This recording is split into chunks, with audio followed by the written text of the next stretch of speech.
Nothing personal, nothing too significant, because it's going to go onto a shared folder. But we won't even know who you are. We'll just say it's someone with a fear of. Well, I mean, everyone here will know that. Of windy weather. So what we want to do is get a problem level formulation. So that means a description of the symptoms, then the explanation. Remembering that it is constrained by what we know. So assess, formulate, intervene. So I don't know anything about clients' windy weather concerns so far. So I'm going to ask some questions, but the idea is you would normally ask those questions in the detailed CV assessment on the process. So let's run through using a typical example. Or tell me if you like, just a little bit about the windy weather fear. What's going on there? I would, every time the trees would be moving or any windy weather, I'd just stare at it and my heart would race. I'd imagine that there's going to be a tornado or a cyclone or something. Interesting. So we're destruction. So just whenever there's windy weather, yeah. and it triggers thoughts in your brain, yes. like there's going to be a cyclone, there's going to be destruction. Yes. What's the movie with the Wicked Witch? The house gets Wizard of Oz gets tossed away. This kind of thing. Yeah. So we might start with an instance like that. We'll start with an environmental thing. So windy weather. Okay, because the client has told us that it tends to start with the wind blows. I notice it. I have these thoughts. The client said the wind blows and it immediately triggers a certain feeling, then we might put a physiological line up here instead. But in this instance, we're going from there to a particular thought. And that is around like tornado. Can we draw a tornado? And like anything else, what's going to happen? What's this tornado going to do? Everything's going to get destructed. Destruction. We're going to lose our house. Death.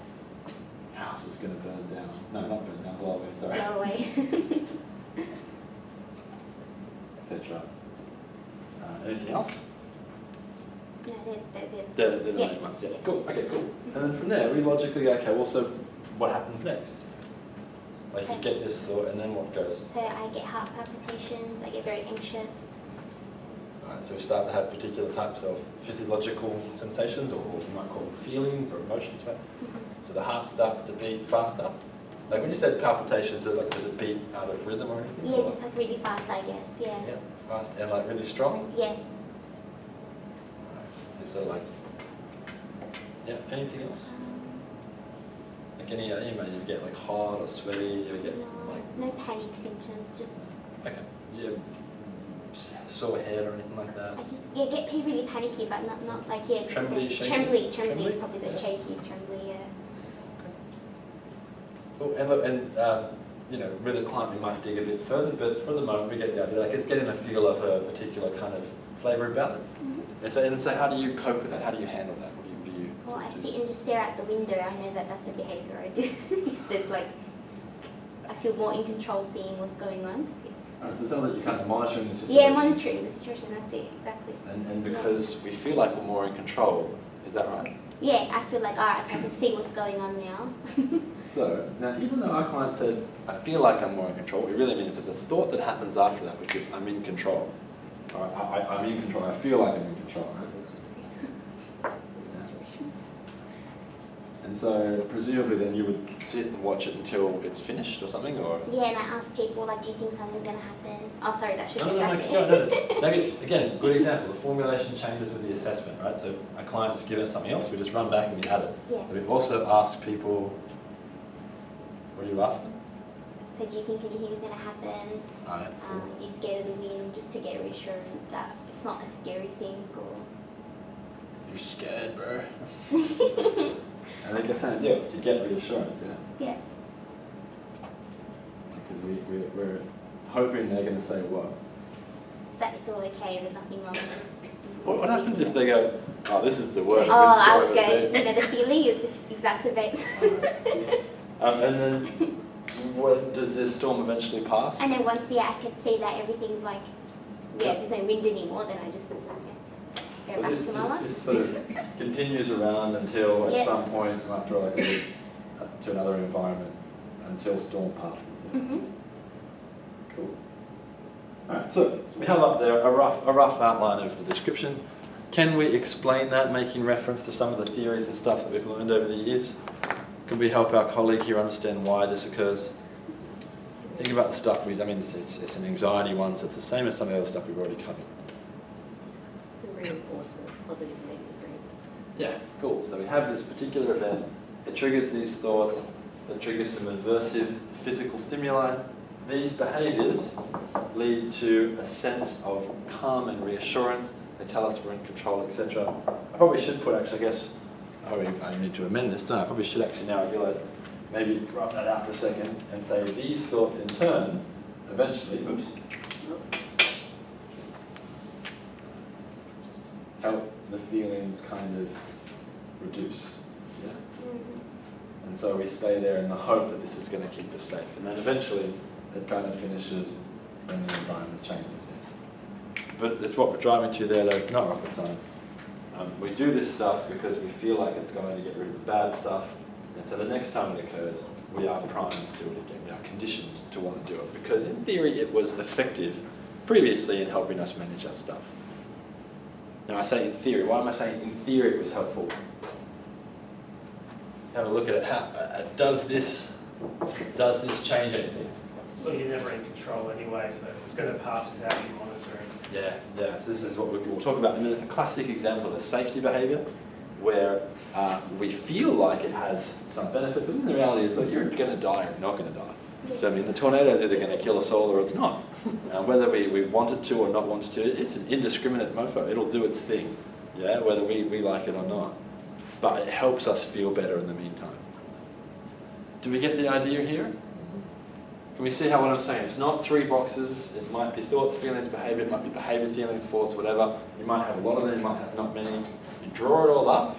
You kind of step back, and then you go, right, I think this is happening because of insert reason. And it's that how and why that really separates it, because then you logically are primed to do the treatment. So if we're saying that we think this thing here is kind of keeping this going, right, by virtue of, we inadvertently believe it's made a difference, but it hasn't, what do we logically want to do to fix this? Yeah, stop that, change that. So what about if as this now we're getting into the treatment rationale part, just an example, if we cross this out and say, okay, well, we could do anything, couldn't we? We don't actually have to sit and monitor. So what we could do is have some fun. So what's your favourite kind of ice cream? Favourite kind of food? A little bit of triggering there, priming with the ice cream thing, sorry. How about I do with a beverage? I love drinking tea. Tea, perfect. What's your favourite kind of tea? Black tea. Oh, I've drawn it in red, sorry. So instead of having this, what if I said every time a storm comes, go have a nice cup of black tea and read a book? It'd have all the same things, all the same effect in terms of the weather. But now we're not thinking that we're in control. We're not thinking about the storm at all. Now we're thinking about tea. Yeah? Oops, I can't draw a hat. I'm trying to draw a tea, I drew a hat. Now we're thinking about tea, and now we're having like tea-related feelings. I don't know, I don't drink hot coffee or tea. How do you feel when you drink tea? Just calm and just me time. Me time. And suddenly we look forward to storms. There's a storm, fuck yes, me time. As opposed to there's a storm, oh no. And so we can quickly fix up this windy stuff. Cool. Yep. But then what happens if the storm does blow down our house while she's drinking her tea? The tea is like... No, very true. And the assumption here is that it's an irrational fear. If your house is starting to actually blow away, don't sit and drink the tea. Yeah. But do we get the idea at the moment? Any questions about this particular example? Is the purpose of removing the safe behaviour so the person learns, okay, it's like to reduce those sort of thoughts and feelings that occur afterwards, actually everything will be okay, I don't need to sit and monitor. Yeah. It's not big and scary. Yeah, like if we actually wanted to treat this, the reality is we can't change the tornadoes. No. So the only angle we could take here is to teach this client that, look, tornadoes are going to happen, but you don't have to be a victim to the tornado or the windstorm, whatever. You can just get on with your life like everybody else does and keep doing whatever it is you want to do.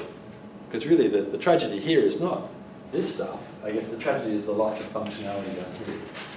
You could be having a conversation or going to the mall or doing your work, but suddenly you've got to stop and monitor, wind monitoring. And so that'd be like that. You're sort of showing you don't have to do that. And in fact, as you do that over and over and over again over the years, eventually you just do it on autopilot and you wouldn't even notice the wind. And you'd be just a regular person just doing their thing. I have got it in now, by the way. Oh, I'm anyway. good. Good, I'll pop this off then. So what do I want you to do next, guys?